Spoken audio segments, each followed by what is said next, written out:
il y a un truc qui se passe, avec, la sexualité, c'est que la plupart de mes clients, même les gens qui sont, ils sont pas, c'est des petits coquins, tu vois? Ils aiment le sexe. Bah, même eux, Ouais, je suis obligé de les pousser à aller vraiment expérimenter la sexualité. Parce qu'il y a une charge par rapport au fait de prendre du plaisir et de jouir de la vie, qui est mentale et qui est inconsciente chez la totalité des personnes avec qui je travaille, hein, ou une grande partie. Il y en a très, très peu où je suis obligé de leur dire: «Hey, calme-toi, tu en fais trop». Il y en a quelques-uns et ouais, mais généralement, mais en général, je suis plutôt du genre à les pousser: «Allez, vas-y, va te masturber, prends conscience de tes sensations, prends conscience de ton plaisir, fais en sorte que tu prennes ta connexion cerveau-plaisir et qu'elle soit de plus en plus grande pour pouvoir développer tes sensations». Parce qu'en fait, on est abruti par le fait qu'on a besoin de mériter le plaisir, on a besoin de mériter la jouissance. On doit avoir fait un tas de travail à la con pour mériter de jouir de la vie. Ça, c'est un exactement. principe judéo-chrétien de sacrifice, comme Jésus s'est sacrifié au monde. Enfin, ça vient d'un espèce de symbole qui a été mis par la pensée judéo-chrétienne. Quoi, il faut se sacrifier pour pouvoir mériter le plaisir et le paradis. Donc c'est très très deep, hein, ce que je suis en train de dire. Mais malheureusement, en fait, dans la sexualité, ça se lie à tous les niveaux.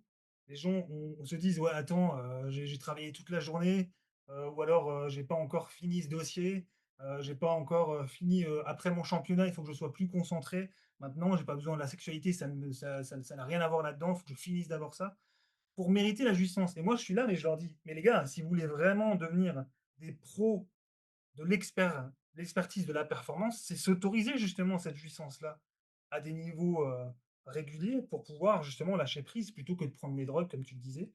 Et c'est la sexualité, pour moi, c'est la thérapie. Et c'est, je pense, la chose sur cette. Et franchement, je suis obsédé par ça, hein. Là, je suis en Asie, je suis pas en France. Je vois que les Asiatiques, c'est aussi à un autre niveau par rapport à la conscience de la sexualité. Parce qu'ils sont clairement dans l'attitude du je dois travailler dur, faire des heures, être dans l'état d'esprit du mindset pour pouvoir mériter la jouissance. Et comme c'est pas la sexualité, après ils tombent dans des trucs un peu brossons, beaucoup le sucre, et aussi dans les produits stupéfiants à fond, quoi. Pourtant, c'est pas des chrétiens là-bas, hein, clairement, hein. Et tu vois, c'est un truc où la pensée occidentale a vraiment pris le pas sur toutes les traditions culturelles liées au corps. J'avais un commentaire sur une de mes vidéos YouTube qui disait ouais, mais c'est pas la même chose en Asie, par exemple. Eux, ils ont plus conscience du corps, ils maîtrisent leur éjaculation, ils maîtrisent la relation du couple tantrique. J'ai dit mais mec, va en Inde, va au Sri Lanka, va en Thaïlande, va Malaisie, va au Vietnam, regarde les gens dans leur vie quotidienne et dis-moi qu'en fait ils sont épanouis sexuellement. Absolument pas. Ouais, Absolument pas. Ils font ouais. que bosser, ils boivent leur coup d'alcool de riz le soir, ils baisent leur femme en 5 minutes comme tout le monde, comme la plupart des gens qui ne sont pas passés par la formation, vous voyez ce que je veux dire? Et ils ont des éjaculations rapides non contrôlées. Je vais peut-être Oui, juste te passer ce message-là, et si d'autres personnes veulent prendre la parole aussi après, il n'y a aucun souci. Mais l'inverse est aussi vrai, c'est-à-dire que la présence à soi-même, dans sa propre sexualité, sans avoir quelqu'un d'autre, c'est de l'amour oui, aussi.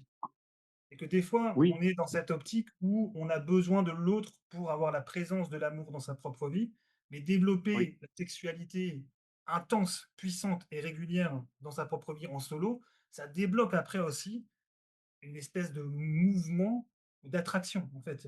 C'est ça que je porte aussi, et merci de me parler de ça aujourd'hui, parce que oui, c'est exactement ce à quoi, en fait, on est de plus en plus amené dans les accompagnements.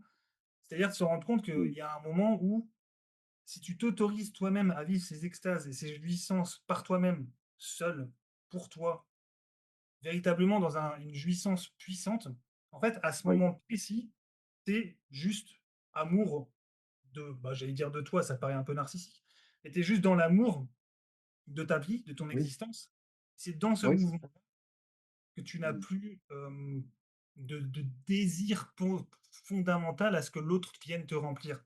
Et paradoxalement, c'est quand tu n'as plus ce désir fondamental à ce que ton ex, que ton meilleur ami, que ton travail, que tes livres viennent te combler, bah que paradoxalement, tu es le plus attirant et que les gens viennent à toi. C'est ça, en fait, le message derrière la multi-orgasmie, derrière la formation que j'aimerais partager auprès des gens qui se passent dans mmh, ma vie, en l'occurrence, c'est que quand tu arrives mmh, à cultiver cette énergie sexuelle à un tel point, en fait, c'est là où tu rentres dans un autre paradigme, tu vois? Parce que la plupart des gens sur cette terre cherchent à l'extérieur quelque chose qui peut les remplir parce qu'ils se sentent vides. Et quand tu commences à remplir par toi-même cette chose qui se sent vide et que tu es totalement plein, les gens veulent se remplir par toi. Et mmh. c'est ça, en fait, qui est beau dans cette Mais pratique plutôt spirituelle et métaphysique à travers la multi-orgasme, quoi. Bah, moi, ce que je veux pour toi, et je vais terminer là-dessus, c'est que tu sois dans ton oui, état amoureux seul, que tu aies cet état d'amoureux. Ça veut pas dire forcément être amoureux de soi comme un narcissique, c'est d'être dans l'état amoureux, l'état d'amour.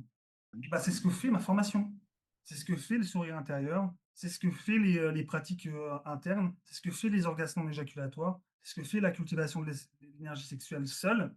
Et selon moi, dans ma pratique et dans mon état d'esprit, c'est uniquement au moment où tu es seul et que tu es rempli de plaisir, d'amour pour toi, pour la vie et pour les autres, que tu peux te mmh, permettre de rencontrer quelqu'un d'égal à égal et être dans l'amour avec elle sans avoir des relations de dépendance affective. Pour moi, c'est ça l'amour. Parce que quand on mmh, est dans une relation de dépendance envers quelqu'un, ça devient un échange commercial. Tu es là pour moi, je me sens heureux. Si tu es pas là pour moi, je suis plus heureux. Dans ce cas-là, mmh, c'est pas de l'amour, c'est un échange commercial. Il faut qu'elle soit là mmh. pour moi si je suis heureux. T'imagines la Ouais, ouais. pression, la Bah, sensation oui, de dépendance et de d'addiction qu'il y a par rapport à ça. Merde, je ouais, suis ouais. sa drogue et quand il n'a plus sa drogue, il se sent mal. Donc je me sens Mmh, redevable et je me sentirais coupable de ne pas être avec lui parce qu'il se sentirait mal. Et ça crée des mmh, tensions, des mécanismes entre les gens qui sont assez «pervers» entre guillemets et malsains, dans le sens où, bah, c'est des relations qui sont vouées à être vraiment, déviantes au bout d'un moment, où l'autre se dit: «Mais attends, je suis pas son objet de d'amour. Je veux qu'il ait sa capacité d'indépendance pour que l'amour vibre avec ou sans moi. Et c'est à partir de là où je me sentirai libre moi-même d'être qui je suis, sans pour autant me forcer à faire des choses pour qu'il se sente bien dans sa vie. Tu vois l'idée? Pour moi, c'est ça le principe de l'amour et on peut que le toucher à partir du moment où soi-même, on a touché à cet amour profond envers soi, la vie et les autres. Et pour moi, comme tu le disais avant, la sexualité, c'est la voie la plus rapide pour y arriver, vers le divin. mmh. Et Oui. c'est là où je vous emmène, Mmh. à travers la pratique. Enfin moi je, hein, mais surtout la pratique.